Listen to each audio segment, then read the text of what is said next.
And now we continue reading from the first chapter of Luke's Gospel from verse 46.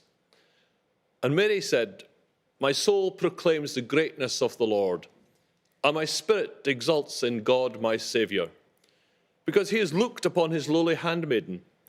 Yes, from this day forward all generations will call me blessed, for the Almighty has done great things for me. Holy is his name, and his mercy reaches from age to age for those who fear him. He has shown the power of his arm. He has routed the proud of heart.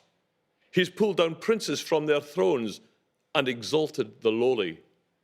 The hungry he has filled with good things, the rich sent empty away.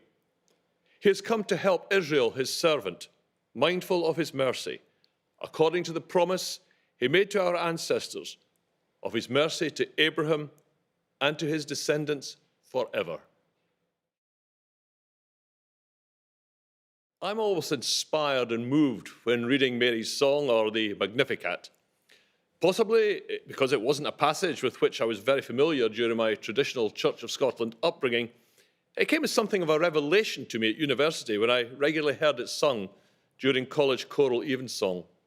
It's one of the great hymns of the Bible and of the Church, and surely worthy of the familiarity given to it in many Christian traditions. Initially, it bubbles over with joy and praise, and then it has a cutting edge, as Mary recalls some of the songs of her Jewish tradition. As students, I remember how we gave full voice to Fred Kahn's version. "Sing we a song of high revolt, make great the Lord, his name exalt. Sing we the song that Mary sang of God at war with human wrong."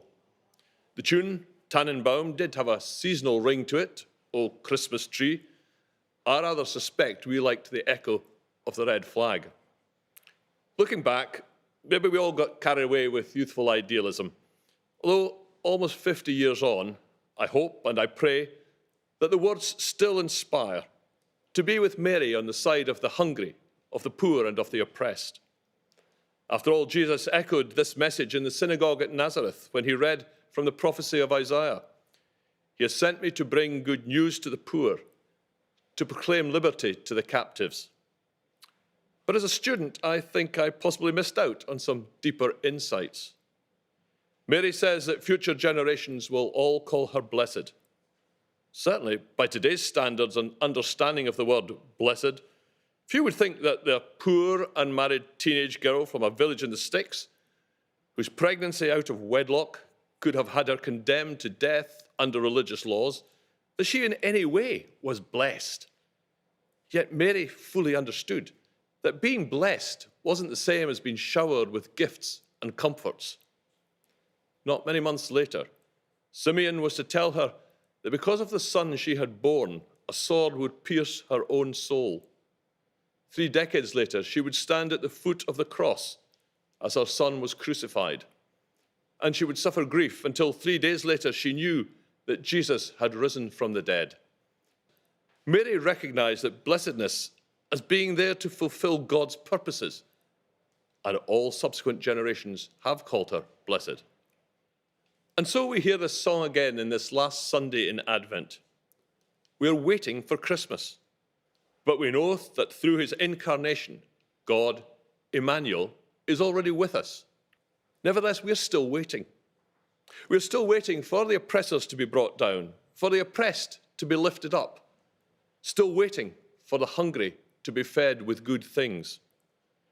But in longing for the justice for which Mary sang, we cannot just sit back and wait. So let's remember there's 2 features about Mary. Whilst Zachariah was struck dumb through doubt, whilst Joseph wanted to break off their engagement, whilst later Herod raged, Mary had faith. As Elizabeth acknowledges, blessed is she who believed that the promise made her by the Lord would be fulfilled. And Mary said yes.